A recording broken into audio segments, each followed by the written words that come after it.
葡萄美酒夜光杯，欲饮琵琶马上催。醉卧沙场君莫笑，古来征战几人还？军歌应唱大刀还，南跨海峡收台湾。太平待诏归来日，朕与将军解战袍。好久没说这首定场诗了，是吧？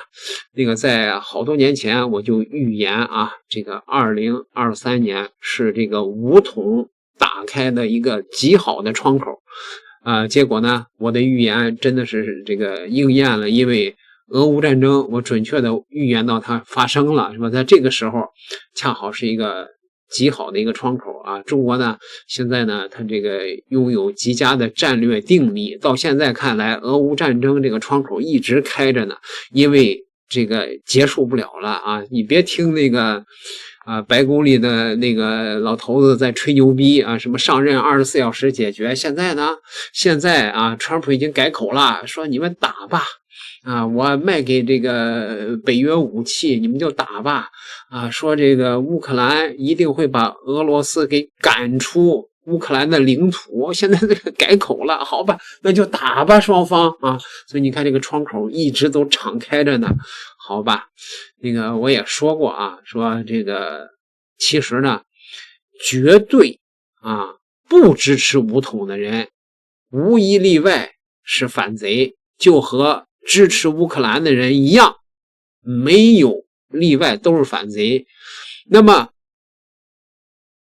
就是说绝对支持武统的人就和那个支持俄罗斯的人一样不一定是爱国者也有可能是那些底层的鸡血游行所那种这个跟中央对干的废物，所以极端的人全都是脑残，是吧？这个什么情况我们具体分析，对吧？然后呢这个现在又出现了这个馆长这个变数，是吧？和平统一的可能性也是现在是越来越大，对吧？但是呢大陆肯定要做好两手准备大陆呢一直没有承诺放弃武统台湾，所以各个军事上的准备正在进行。那么中国应该准备哪些东西呢？我们来听听这些大咖们是怎么说的。其实要准备好多东西，统一之前要布好口袋阵。你看以前我都说过嘛，我说台湾问题不是一个这个大问题了，现在的问题是如何用台湾这个诱饵来围点打援，把这个美国的主力给消灭的问题。你看以前的时候我就说，现在解放军考虑的已经是这个问题了不谋而合。我们先看看大咖们怎么说。我觉得统一竞争就是开始了，10亿人下去做件事，谁能挡得住啊？中国在讨论台湾问题的时候，中国需要准备5桌菜。第一桌主桌大桌是给美国人留着的，因为一旦台海产生军事冲突，基本上是中美军事对决。我们准备到什么程度了呢？大家可以相对安心，在西太平洋1000海里半径中国有阻挡敌人的能力。第二桌菜是给谁准备的呢？这不是我说的由于美军在日韩均有军事基地，一旦中美冲突，日韩美军必然参战，日韩本地军队受美军联合指挥，日韩的本土军队也必然参战。由于日韩距北京太近，所以第二桌菜是给日韩的。什么意思？按照乙方的军事专家的意见，是1个小时之内必须清除掉所有日韩的包括美军的战略打击能力，1个小时，24小时内将日韩去军事化。这是第二桌菜，这桌菜还没准备好，所以第二桌菜不轻松。第三桌菜是新加坡的，不要小看，因为那是马六甲海峡，我们必须拿下马六甲海峡，并且确保南海通道畅通。这第三桌菜不像日韩那么难，但是我们的航母舰队基本上是为这个做准备的。第四桌菜是为印度准备的，就是我们必须确保印度洋方向安全。这桌菜倒不需要那么大。第五桌菜也是四小桌里边的最后一桌，是为台湾准备的。所以好多人讨论台海，它是第五桌菜。我想说的是，请记住毛主席的教导，我们在我们选择的时间，我们用我们选择的方式，进行我们中华民族的反对帝国主义、反对殖民主义的解放战争。我觉得统一进程就是开始了。就我个人感觉呢，这个有几件事现在要做好。一个呢，就是这个军事现代化还要扎扎实实的搞啊。再一个呢，就是我们要搞好战略储备。如果万一发生冲突啊，我想西方呢，它军事介入不一定，它制裁是一定有的。所以那个战略储备要搞好。另外这个解决统一问题呢，解决台湾问题呢，还得做一个事情，就是要处理好海外资产。因为咱们的海外资产比俄罗斯要多很多。这次俄乌冲突以后，你会发现西方国家其实没有契约精神的。这跟你撕破脸以后啊，什么私有财产不可侵犯，他全给你没收了。这个是我们要高度防范的啊。所以这些就是必须做的吧。这个几个事儿啊，军事准备要做好一点，战略储备做好一点，海外资产的配置做好一点，这些东西基本完成了。那个最后的大考就开始了，而且一旦开始，我相信很快就结束，而且结局应该是很完美的。然后我跟大家一样啊，期待这一天的迅速到来。跟3个台湾人开会时，我最后就讲，我说合同很简单，大陆只要干3件事情就合同。我把3万亿美元债券清空，我从美日欧银行提出所有存款，我处理掉在美日欧的一切不动产。那美日欧马上就明白了，算了算不打了。另外发一篇社论嘛。我说了嘛，3篇社论嘛。第1篇社论将统一进行到底，第2篇社论论台独战犯求和，第3篇社论是我这2天加的。中国有14亿人，死一半还有7亿。全世界我跟你说，股市暴跌，房价暴跌，全球震荡，全球一片混乱，马上就和平统一。我们在这里呢，就聊聊几个比较重要的准备。首先，自然是新型武器装备和弹药的规模化。我们知道，今天呢，从技术上讲啊，我们的火箭军已经对台湾形成了压倒性的优势。我们新型的隐形战斗机在技术上也可以碾压台湾地区的空中力量。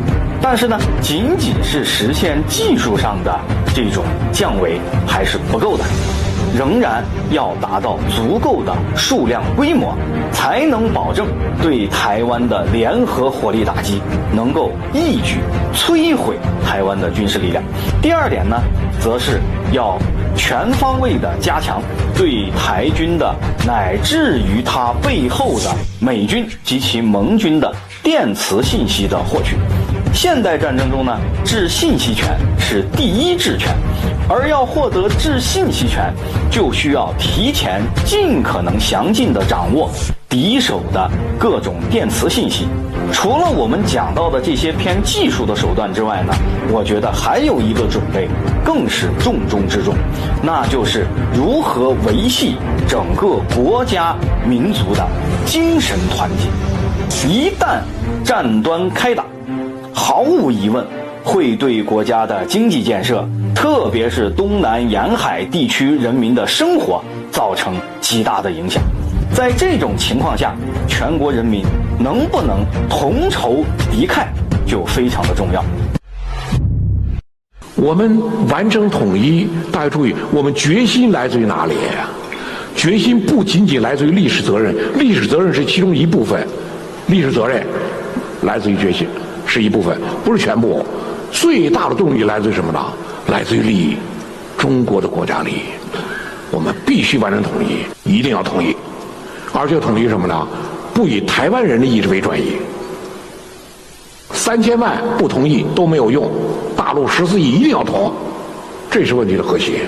我们统一最强力的力量是什么呢？傅云讲什么呢？如果10亿人下决心去做一件事情，没有任何人能够阻挡，全场一片安静。10亿人下决心做一件事，谁能挡得住啊？ 10支航母编队能挡住10亿人吗？这是我们中国人最大的力量来源。看见了吧？统一台湾之前要做好先解决美日韩的准备。美国在亚洲的这些攒鸡毛凑胆子的走狗，一个一个的先把他们给干了，把美国的这个势力完全赶出亚洲。解放军实际上现在已经做好了这种准备了。那有人说，那如果是真的是打响的那一天的话，会怎么样呢？就像馆长那个预言的一样，2分钟就结束了。这些草莓兵这个投降的比谁都快。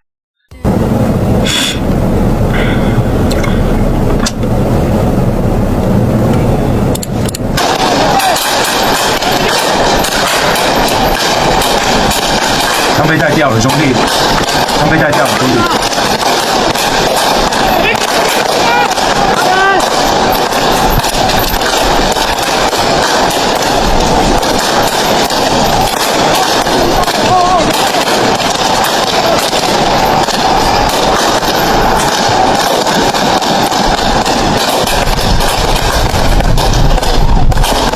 他这样打超帅的，你看他头看旁边这样打，你看这位弟兄。来，我再看一次哦！你看这位弟兄，他一直抠扳机耶，他一直抠哎，他枪这样抠哎，他没有瞄哎，他就枪朝上，然后一直抠掉。你仔细看，这位弟兄，你看他还在退壳有没有？他这样子有没有？还在退壳，你有没有看到？他在打，你有没有看到？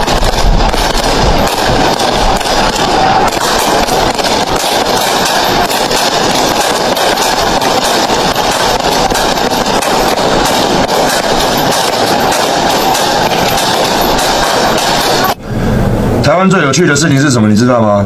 大家都当过兵，看完都笑死。30年前这么干，现在还是这么干。我们听听沈毅教授是怎么说的啊？沈毅教授也说，他们会投降的比谁都快。习惯说谎的沈伯洋说了一句，说所有说台湾投降的消息都是假消息了。那就证明这句话是对他假消息嘛，因为他是喜欢说假消息的沈伯洋说的嘛。为什么呢？就是各位，这个事情一旦开始之后，我对于台湾投降的速度是比较有信心的，我是比较有信心。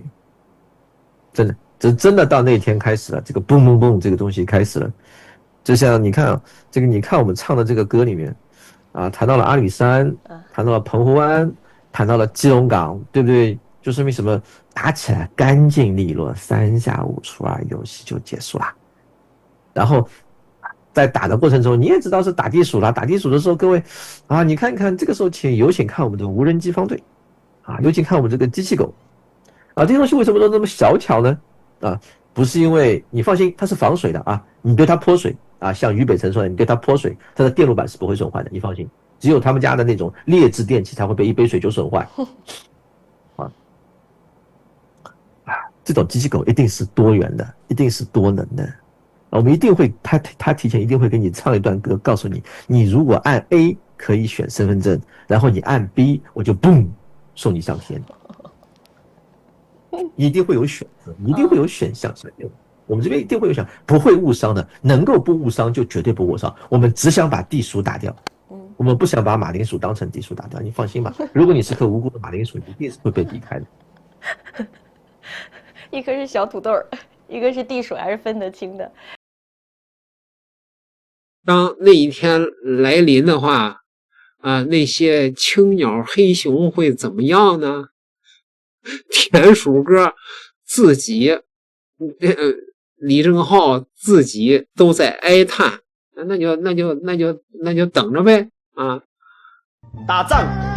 我头更痛的是打仗，这不是说点穴作战吗？先占领关键的这个设施然后把重要人暗杀掉怎么想都要开我这，怎么想都是我会GG嘛，对不对？就是占领3地然后活捉这个许贵王举基跟李正浩么想都这样啊，会头很痛的。有人说打仗不是你要决定事情，对啊，我就是这样，我要准备好啊。我还是可以，我不能边准备边头痛，可以啊。请保镖有什么用？活捉你当然是派一组人来活捉我，活捉上一夫也该捉一下，上一夫也是这个现在是台派，对不对？对中国来说也是本土去活捉上一夫，还有范世平，他妈的范世平这一定要先抓，所以一定要抓范世平。哦，这种要先抓。哦，阿川也要，阿川这种哈，你看他每次哈有这种贪食蛇这种，哦哟，这在台湾响应太大了，王一川得抓哦，这不抓不行。啊，都要被抓到，多找一些兄弟一起，对不对？在牢里面他妈有话聊啊！啊 ，Thank you 骂的 ，Thank you 这个死台独的 ，Thank you 得抓哦，特妈一定要抓，对不对 ？Thank you 这种最好，这个抓起来后先抓屁股哈，先用那个藤条打个5边10边的，先教育他一下。对 ，Thank you 也要抓哦。Thank you 这种死硬台独派哦，以前加入这个激进党，听名字就激进哦，一定得抓。青鸟黑熊们说，那就等着活捉了啊，对吧？那就像这种顽固的台独分子，那解放军给不给他这个活捉的礼遇啊？现在这都不好说呢，对不对呀？点个订阅，咱们下集再聊。